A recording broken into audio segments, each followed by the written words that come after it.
Download and upload more than ever before with an ultra-fast fiber connection. With 3 simple steps, you can be the one with an SLT fiber optic connection. Visit slt.lk.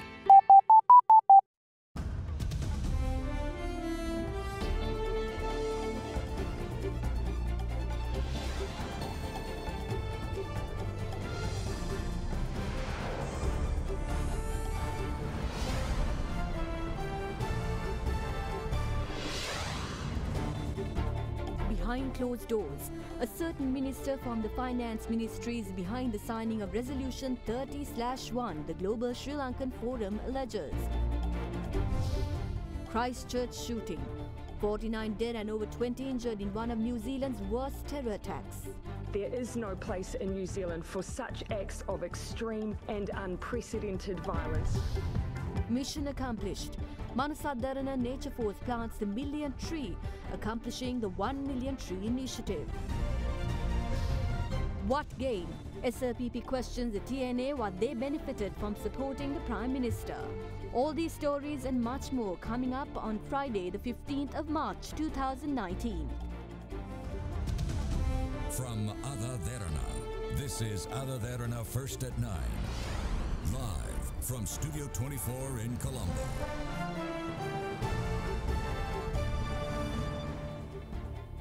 A very good evening and welcome to First at 9 on AdaDerana 24, Sri Lanka's news channel.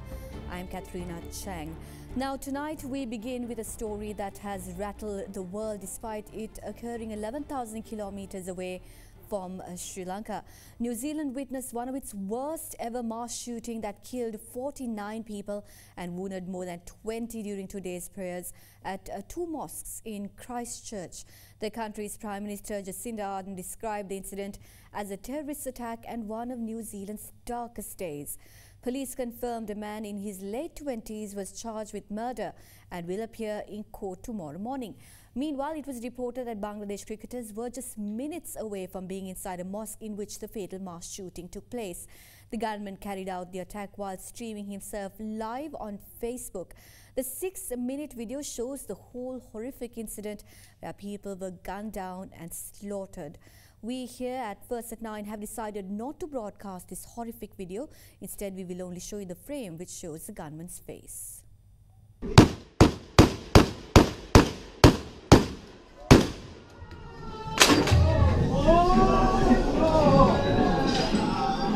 The suspect in an attack on mosques in New Zealand live-streamed himself getting ready, going to the mosque and opening fire on worshippers who had gathered at Al Noor Mosque for prayers today. The footage showed him firing indiscriminately at men, women and children from close range, which led to the death of 41 individuals. Meanwhile, a separate attack killed 7 at a mosque in the Linwood neighbourhood and 1 died en route to the hospital. According to police, children were among the victims. The suspect who was charged appeared to have published a manifesto before the attack outlining his intentions, in which he identified himself as a 28-year-old Australian citizen and espoused far-right and anti-immigrant ideology. Addressing a media briefing today, New Zealand's Police Commissioner Mike Bush said police detained 4 people and officers were working to understand if the other 2 were connected. We have a number of schools in lockdown. We're currently making sure we have enough staff to saturate the area with enough equipment to ensure that when we release that lockdown, people can get home safely. Can you classify as this a terrorist attack? We are still looking at the circumstances that surround that. It doesn't get any more serious in this country. Meanwhile, New Zealand Prime Minister Jacinda Ardern said the mosque shootings were one of New Zealand's darkest days and that 1 suspect was in custody. What I can say is that it is clear that this is one of New Zealand's darkest days. They have no place in New Zealand. There is no place in New Zealand for such acts of extreme and unprecedented violence, which it is clear this act was. Meanwhile, Australian Prime Minister Scott Morrison said that one of the suspects were Australian. Australian authorities have already put in place all the necessary responses and precautions that are necessary here in Australia. Our agencies are working closely with New Zealand authorities and have prepared other capacities to be stood up to support New Zealand as and when requested. Furthermore, it was reported that players and coaching staff were 50 yards from the Al Noor Mosque in Christchurch when the shooting began. The third test between Bangladesh and New Zealand, set to begin tomorrow, has now been cancelled, and Bangladesh Cricket has said the team is safely back in the hotel. Christchurch now remains in a lockdown after the mosque shootings, while police called on the public not to share the extremely distressing footage online. Executive member of the Global Sri Lankan Forum, Professor Channa Jayasumna, alleges that the Sri Lanka co-sponsored UNHRC resolution 30/1 was signed without the consent of the President or the Cabinet. Speaking to First at 9, he further revealed that it was a certain minister from the Finance Ministry who instructed the permanent representative of Sri Lanka to the United Nations in Geneva, ALA Aziz, to sign the resolution under the nose of the Minister of Foreign Affairs. The resolution by the United Nations High Commissioner for Human Rights, that is to be presented on the 20th of this month to the ongoing 40th regular session of the UN Human Rights Council. Executive member of the Global Sri Lankan Forum, Professor Channa Jayasumna, alleges that the Sri Lanka co-sponsored UNHRC resolution 30/1 was signed without the consent of the President or the Cabinet. Speaking to First at 9, he further revealed that it was a certain minister from the Finance Ministry who instructed the permanent representative of Sri Lanka to the United Nations in Geneva, ALA Aziz, to sign the resolution under the nose of the Minister of Foreign Affairs. The resolution by the United Nations High Commissioner for Human Rights, that is to be presented on the 20th of this month to the ongoing 40th regular session of the UN Human Rights Council. It is obvious that the permanent representative of Sri Lanka to Geneva agreed, co-sponsored and signed to the proposal produced by United Kingdom without the consent of President of Sri Lanka and the Cabinet. Surprisingly, we got to know that even the Minister of Foreign Affairs did not aware about this fresh co-sponsorship at the time Sri Lankan representative signed the document. As far as we know, it is not the Foreign Minister, but some other minister who is dealing with finance matter in the country instructed Mr. L.A. Aziz, the permanent representative, to sign the document. This is a violation of diplomatic norms and also the Constitution of Sri Lanka. So we urge His Excellency the President Maithripala Sirisena to recall Sri Lankan representative to Geneva with immediate effect and appoint a new permanent representative responsible and trustworthy for the President and the country. Meanwhile, the former commanding officer of the Civil Defence Force in Mullaitivu, Kilinochchi and Jaffna, Lieutenant Colonel RATHNAPRIYA BANDU, has resigned from his position. He served in the Northern District for a period of 5 years, and his emotional departure caught the attention of many as he was well loved by the people in the area. Speaking to AdaDerana, the former Lieutenant Colonel said that he will be addressing the UNHRC session at a sideline event as a civilian in a bid to defend the country. මම civil ආරක්ෂක දෙපාර්තමේන්තුවේ යටතේ ඒකාබද්ධ අනදෙන් නිලධාරී යාපනයේ කිලිනොච්චි මුලතිව් වශයෙන් සේවය කරලා මට ස්ථාන මාරුවක් ලැබිලා නැවතත් දකුණු ප්‍රදේශයේ රාජකාරී සඳහා වාර්තා කරන්න සිද්ධ වුණා. එහිදී මගේ විශේෂේශ්‍රය පතය සහ මා වඩාත්ම ප්‍රිය කරපු ආකාරයේ රාජකාරීන් වල යෙදීමට මට අවස්ථාව ලැබුණ නැහැ. ඒ නිසා මම තීරණය කරා යුද හමුදාවෙන් ඉවත් වෙලා මගේ ඒ ක්‍රියාවලිය සිවිල් පුජ්‍යලයක වශයෙන් ඉදිරියට කරගෙන යාමට. එතනදී අපි දැක්කා අපේ රටට ගොඩක් අවස්ථාවලදී මානව හිමිකම් සැසිවාරදී චෝදනා එල්ල වුණේ. මේ එල්ල වෙන චෝදනාවන් වලට වඩා ඒ අත්දැකීම් තුලින් ඒ යෝජනාවල් ඉදිරිපත් කිරීම මත අපිට එකතු වෙලා ගමනක් ඉස්සරහට යන්න පුළුවන්. අධ්‍යාපනය වැඩි දියුණු කරන්නට, ඒ ප්‍රදේශ සංවර්ධනය කරන්නට, යටිතල පහසුකම් දියුණු කරන්නට, රැකියා අවස්ථා පාදනය කරන්නට අපිට එකතු වෙලා ඉදිරියට ගමනක් යන්න පුළුවන්. Australia will conduct its largest ever defence engagement with Sri Lanka from March 23rd to the 29th of this month, with the participation of more than 1,000 Australian personnel. During a media briefing held in Colombo today, Acting Australian High Commissioner to Sri Lanka, John Philp, revealed that a joint task group comprising Australian Naval, Army and Air Force assets and personnel will visit Sri Lanka as part of the Indo-Pacific Endeavour 2019 multinational visit. Under Indo-Pacific Endeavour 2019, over 1,000 Australian Navy, Army and Air Force personnel will be visiting Trincomalee and Colombo ports, while Australian Air Force officials will visit Mattala. The Australian security personnel will bring 4 naval vessels and aircrafts along with them.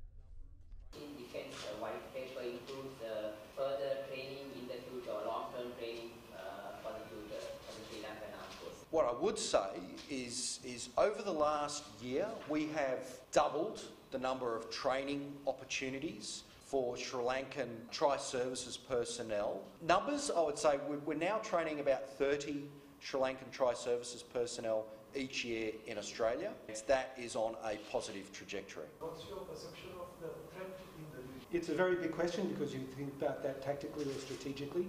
I think we're very lucky in the sense that neither Australia nor Sri Lanka are currently really experiencing any external threat. What we all deal with are longer term threats and what we can call atmospheric threats. So the threat of terrorism remains real for all of us. Extremism, I think, that gives rise to that.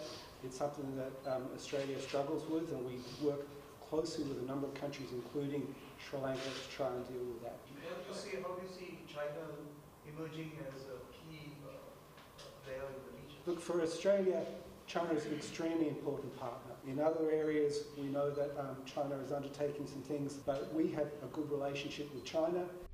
Acting High Commissioner John Philip also responded to questions raised by journalists related to the program's involvement in eradicating drug smugglers in the region. More broadly, I think it's worth saying that Australia and Sri Lanka have shared concerns about drug smuggling. It's a real problem for both countries. We understand Sri Lanka's concerns about this and its effect on people. It's something we worry about in Australia as well. So outside the defence relationship and the police-to-police relationship and the government-to-government relationship, we do have other cooperation on drug smuggling issues. The third day of the third reading or the committee stage reading of the 2019 budget took place today. Here the expenditure heads of the Ministry of Education and Ministry of City Planning, Water Supply and Higher Education were taken up for debate. After the university lecturers protested, a dialogue commenced in the country to allocate 6% of the GDP for education. Only 1.27% was allocated in 2018, and what it means is that the Maitri Ranil government has allocated even lesser amounts than the Rajapaksa government for education. 103 billion rupees were allocated for education in 2018, but only 76 billion rupees were spent. You have printed your portrait in school textbooks. There are media reports which say that 29 million rupees were additionally spent to include your portrait in 4 colours.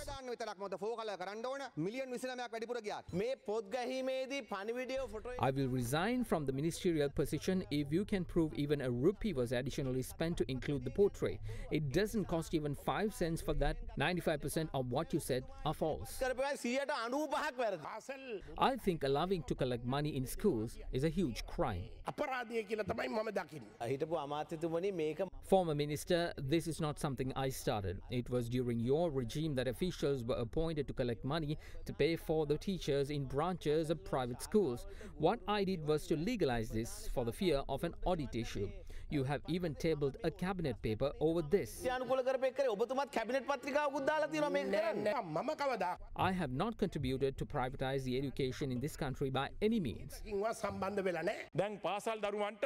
Money was allocated to give tabs to school students by the budget. There are things that should have been given prior to this. There are schools which don't even have desks or chairs or even a building. Don't you have that issue in the north? They didn't do anything during their tenure, and it was under our government that we have done everything in the north and the east.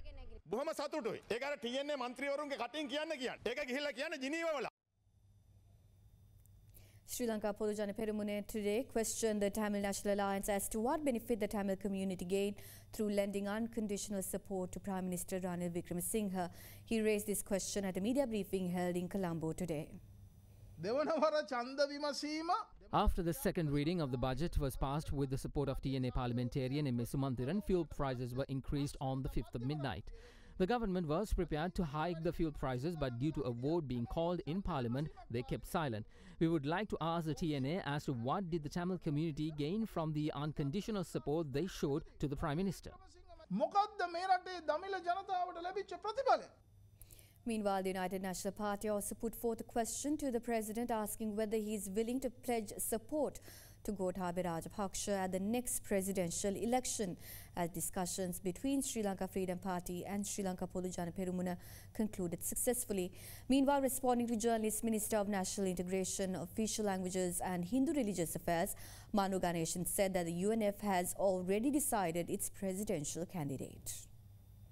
Basil Rajapaksa මහත්තයා කියනවා දැන් ඒගොල්ලන්ගේ ජනාධිපති අපේක්ෂක නම් කරලා තියෙන නමුත් ඒ එක්සත් ජාතික පක්ෂේ නම් කරන්නේ බය වෙලාද අපි නම් කරලා අභ්‍යන්තර නම් කරලා ඉවරයි. ඉතින් ඒකල කියන්නේ කවුද කියලා? ගෝඨාභය රාජපක්ෂ. ඒ කණ්ඩායමනේ කියන්නේ. තව කොණ්ඩ වෙන කතාවක් කියන්නේ. කොහොමද ඉතින්? අපි තීන්දුව කරලා ඉවරයි. නම් තීන්දුව කරලා ඉවරයි. හැබැයි එක්සත් ජාතික පක්ෂ සමාජිකයෙක්. Ranil Wickremesinghe කරුල් Jayasuriya Sajith Premadasa.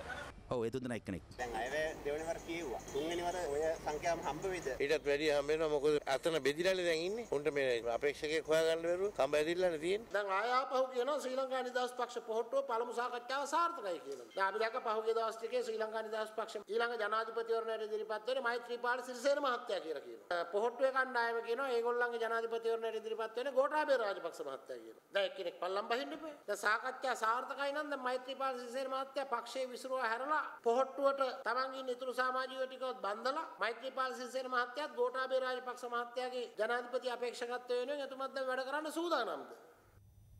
President Maithripala Sirisena, who is in Nairobi to attend the 4th session of the United Nations Environment Assembly, held bilateral discussions with the President of Kenya, Uhuru Kenyatta, today. Both the leaders paid their attention as to how implementation collaboration entered between the two countries during the Kenyan Foreign Affairs Minister Monica Juma's visit to Sri Lanka. The Kenyan president stated that he believed that as a result of President Sirisena's visit to Kenya, the relationship between the two countries will be broadened in the future, and the leaders agreed to work in collaboration internationally. Meanwhile, a brief meeting between President Maithripala Sirisena and the Prime Minister of Rwanda, Edward Nigrente, was also held in Nairobi.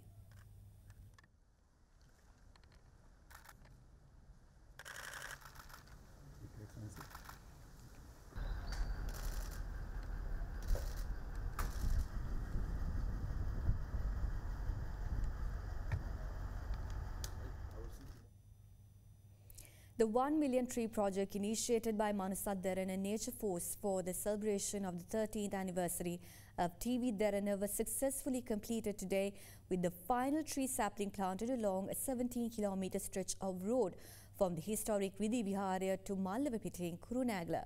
The million tree was symbolically planted by the temple tasker Sindhu. MANUSATH Derana launched the 1 million trees project in line with the commencement of the biggest environmental project in the country, Nature Force, during an event held at the Sri Mahaviharaya in Papiliana on the 28th of August last year, with the participation of 2015 Miss Earth and Miss Earth Water, Angelia Ong. Schools, universities, religious institutions, volunteers and the general public played a pivotal role in this initiative. MANUSATH Derana also executed a tree planting campaign named Thuruliya Venuwen Api, jointly led by the Sri Lanka Army, the Expressway Operation Maintenance and Management Division on 23rd of August last year. It has been a long journey from where it began 4 years ago, as we planted the millionth tree this morning at a special ceremony held at the historical Vidhi Viharaya in Kurunegala. The millionth tree was symbolically planted by the temple tasker Sindhu.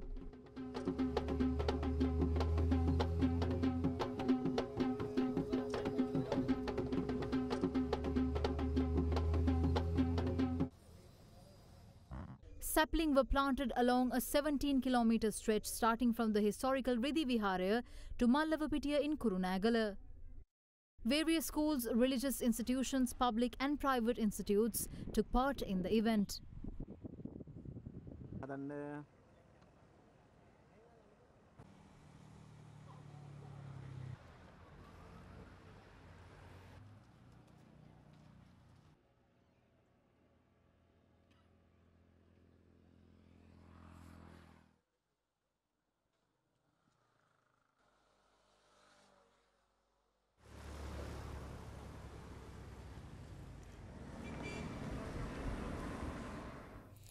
Water levels in several major reservoirs have seen a drastic decline owing to spells of dry weather that is affecting the Central Hills. According to our correspondent, water levels of MOUSSAKELLE and CASTLEREAGH, the two main reservoirs belonging to the National Hydropower System, has decreased significantly. MOUSSAKELLE and CASTLEREAGH are two main reservoirs belonging to the National Hydropower System. At around 6 this morning, the MOUSSAKELLE reservoir decreased by 59 feet from spill level due to prolonged drought in the Central Hills.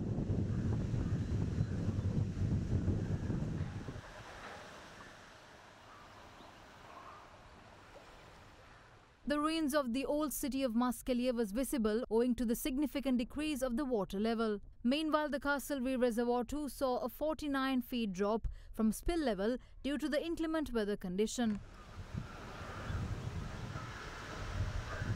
CASTLEREAGH and MOUSSAKELLE reservoirs are the two main reservoirs which feed hydroelectric plants at Lakshapana, New Lakshapana, Canyon, Polpitiya and Vimala Surendra. According to engineers of the reservoirs, the continued drought might lead to a crisis situation in generating electricity from hydropower plants. The Ceylon Electricity Board therefore requests the public to use electricity with care.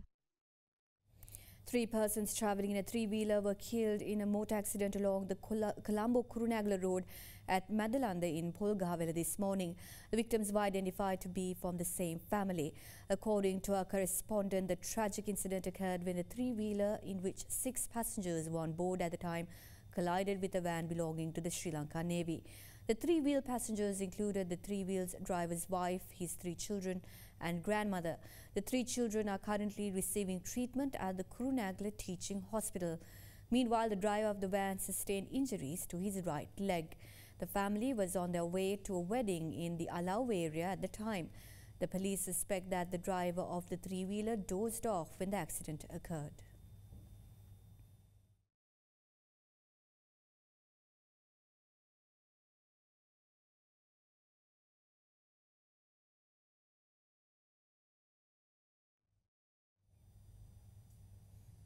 The 6th batch of devotees who won the privilege of participating in the program Damadeva Vandana, organised by AdaDerana, arrived at the ancient city of Vaishali today after visiting the historic Bodh Gaya site.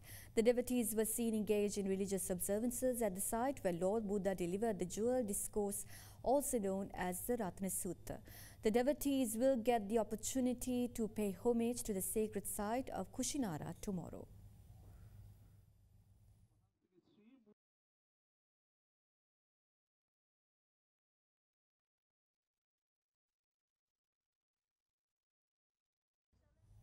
Let's now take a look at other emerging stories making news across Sri Lanka. 4 suspects were arrested with a stolen van in Rana Lane, Kaduvela, following the tip-off to the Organised Crimes Prevention Division. According to police, one suspect was clad in a cloth similar to that of a police officer when he was arrested. 63-year-old Nimal Pereira, a retired employee of the Sri Lanka Transport Board, set himself on fire in front of the Jatika Sangame office, which is located near the UNP headquarters Sirikota today. Police said that Nimal Pereira, along with several of his fellow workers, organised a protest against sending them on retirement. He is still receiving treatment at the Kalubowila hospital. A tense situation arose when officials of the Coastal Conservation Department in Devata Coast in Gaul were closing down illegal establishments built along the coast. Vehicular movement along the Matara Colombo main road was restricted for several hours due to the incident. With that, we cross over to a short commercial break, so make sure you stay tuned for more news on the other side.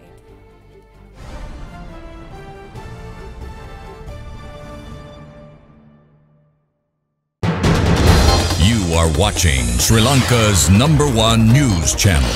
This is AdaDerana 24.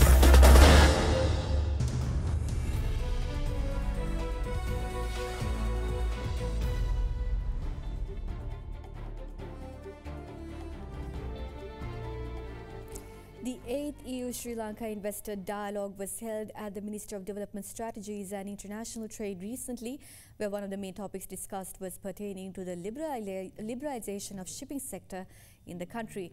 The meeting was attended by Minister of Development Strategies and International Trade Malik Samaravikrama and Ambassador of the European Union Tun Laimarg. In a communique issued by the Board of Investment today, it was noted that Ambassador of the European Union Tun Laimarg called for the need to ensure transparency when it comes to tendering procedures and added that Europe would like to see a more liberal approach with regard to the shipping sector. This, he says, is important in the light of Sri Lanka's effort to become a major shipping hub. Meanwhile, Minister Samaravira informed the EU delegation that Sri Lanka was looking at liberalizing the shipping sector, where in the first stage foreigners will be permitted to own 60% of the shipping companies. It was decided by the minister that a high-level meeting with the EU side and the Minister of Ports and Shipping, Finance and International representative of MOSQUE would discuss the bidding process of the East Terminal.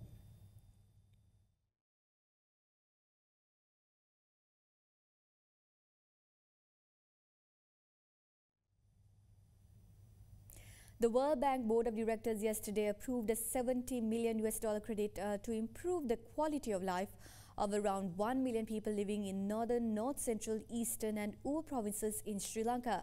Issuing a communique yesterday, the new local development project will put local communities at the center of planning and delivering the essential services such as road, healthcare, sanitation through closer collaboration with local government authorities.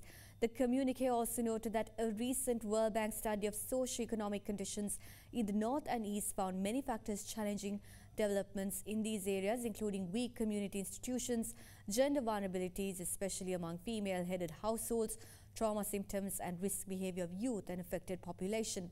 This project will also pilot the provision of infrastructure services that will promote local economic activities and livelihoods, including roads and drains, markets, a water supply, mine irrigation, IT connectivity and rural electrification.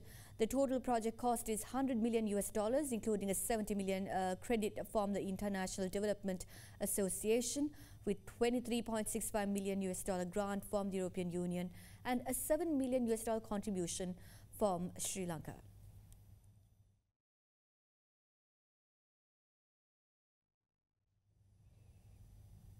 The All-Share Price Index fell 0.29% to 5,616.24, hovering near its lowest close since 9th of 2013 hit on Wednesday. The benchmark stock index fell 1.85% during the week, its sixth straight weekly fall. It declined 2.9% in February, its second straight monthly fall. The turnover was 1.69 billion rupees, double of last year's daily average of 834 million rupees. With that, we have a brief report on this week's market performance. During the week, the ASPI lost 1.9%, mainly due to price losses in counters such as John Keel's Holdings, Hatton National Bank and Ceylon Tobacco Company. Meanwhile, the S&P SL20 decreased by 3.4%. The average daily turnover for the week was down from last week to 686 million rupees. Foreigners remained active for the week, closing as net buyers, where foreign purchasers accounted for 62% of the total weekly turnover. Meanwhile, the rupee ended firm at 180 rupees and 60 cents against the US dollar today. The rupee has climbed 2.4% so far this year as exporters converted dollars and foreign investors purchased government securities amid stabilizing investor confidence after the country repaid a $1 billion sovereign bond in mid-January. With that, let's now take a look at how the Sri Lankan currency performed with other major currencies around the world.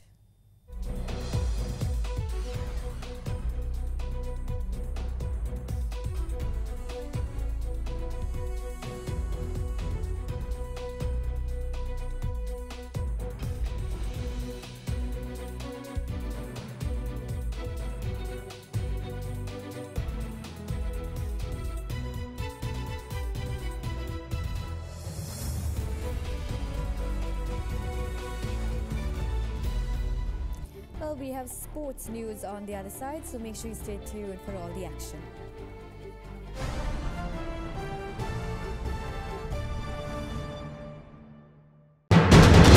You are watching Sri Lanka's #1 news channel. This is AdaDerana 24. And with that, we conclude this edition of First at 9. Thank you for joining us and have a pleasant evening.